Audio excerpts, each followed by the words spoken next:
తాకట్లో ఉన్న మీ బంగారాన్ని విడిపించి ఆ రోజు ఆన్లైన్ రేటుకి కొంటాం. Sharma gold company. నమస్తే ఉమా గారు. నమస్తే అమ్మా.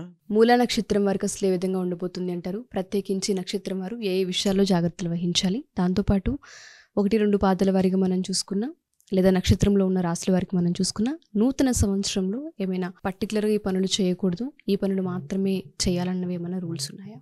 మూలా నక్షత్రము ధనస్సు రాశికి సంబంధించినటువంటి నక్షత్రము. ధనస్సు రాశిలో చంద్రుడు 0 దగ్గర నుంచి 13.20 డిగ్రీల దాకా సంచరిస్తున్నప్పుడు ఏ జీవరాశి జన్మించినా ఏ మనిషి జన్మించినా మూలా నక్షత్రం కింద పరిగణించబడతారు. అయితే ఇది కేతు యొక్క నక్షత్రం అండి. కేతువు అనగానే చంచల స్వభావి, తరువాత ఆధ్యాత్మికతకి దైవభక్తికి పెట్టింది పేరు కేతు. ఈ మూలా నక్షత్రము సరస్వతీదేవి యొక్క నక్షత్రము. అలాగే ఇంకా కొంతమంది పండితులు, కొంతమంది వాళ్ళ యొక్క నక్షత్రం కూడా రావణాసురుడిది కూడా మూలా నక్షత్రమే. ఇంకా చెప్పాలంటే ప్రస్తుత కాలంలో డేరా బాబాది కూడా మూలా నక్షత్రమే. అంటే ఏమిటంటే ఈ మూలా నక్షత్రం వాళ్ళు ఆధ్యాత్మికత వైపు చాలా ఎక్కువగా ఉంటారు. డివోషనల్ స్పిరిచువల్ పర్సన్స్ కింద ఎక్కువగా ఉంటారు. ఈ మూలా నక్షత్రం ఒకవేళ మీది డేట్ ఆఫ్ బర్త్ లేకపోతే జన్మ నక్షత్రం మీది మూలా కాదా అని డౌట్ మీకుంటే ఏ యో బా బి అనేటువంటి అక్షరాల మీద కనుక మీ పేరు ప్రారంభం అయితే మీది ఖచ్చితంగా మూలా నక్షత్రము, ధనస్సు రాశి. ఈ మూలా నక్షత్రం వచ్చేసి 2025 విశ్వావసునామ సంవత్సరం స్టార్ట్ అయిన తర్వాత అండి 4వ స్థానంలోకి శని రాబోతున్నాడు. అదేవిధంగా మే 15వ తారీఖు తర్వాత గురుడు మారుతున్నాడు కాబట్టి మిథునంలోకి వస్తున్నాడు కాబట్టి వీళ్ళకి గురుబలం రాబోతుంది. అంటే వీళ్ళకి మే 15 తర్వాత నుంచి అక్టోబర్ దాకా చాలా బ్రహ్మాండమైనటువంటి పీరియడ్ అండి.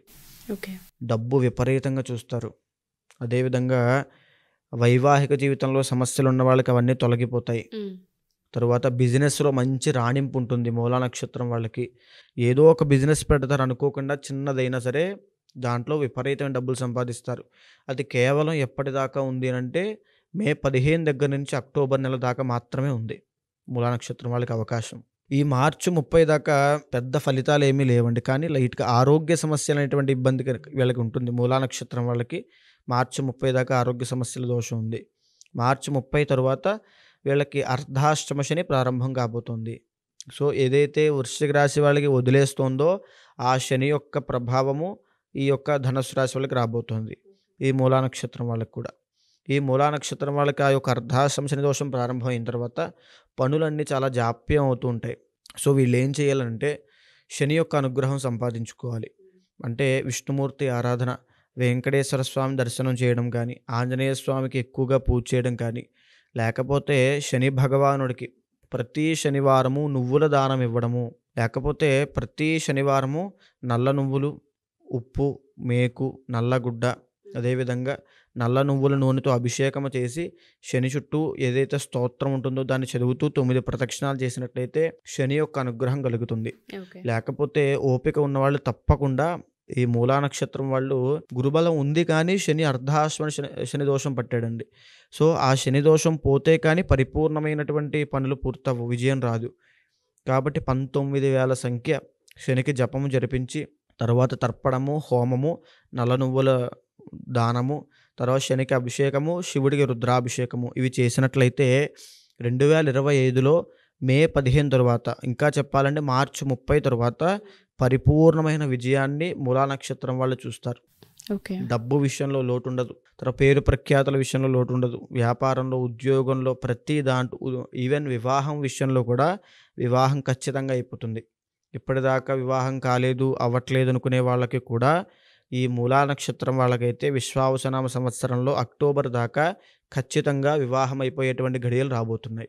ఓకే. కానీ డబ్బు విషయంలో కాస్త జాగ్రత్త. అంటే డబ్బు ఆదాయం పెరుగుతుంది, అదేవిధంగా ఖర్చులు కూడా పెరుగుతాయి. కాబట్టి ఆ విషయంలో కాస్త చూసుకోండి. అదేవిధంగా అక్టోబర్ తరువాత గురుడు ఎప్పుడైతే అష్టమ గురుడు అవుతున్నాడో ఆరోగ్యపరంగా ఉదర సంబంధించిన వ్యాధులు అంటే రెస్పిరేటరీ ప్రాబ్లమ్స్ అవ్వచ్చు, లేకపోతే ఈఎన్టీ ప్రాబ్లమ్స్ అవ్వచ్చు, వీటికి సంబంధించిన విషయంలో ఆరోగ్యం దెబ్బతినేటువంటి అవకాశాలు 2025 అక్టోబర్ తర్వాత కనబడుతున్నాయి.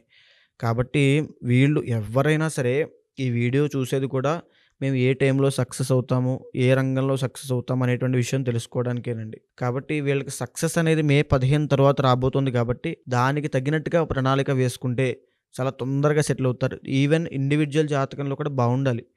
సో ఇక్కడ గోచారం అనేటువంటిది 50% మాత్రమే సమన్వయం అవుతుంది, వర్తిస్తుంది.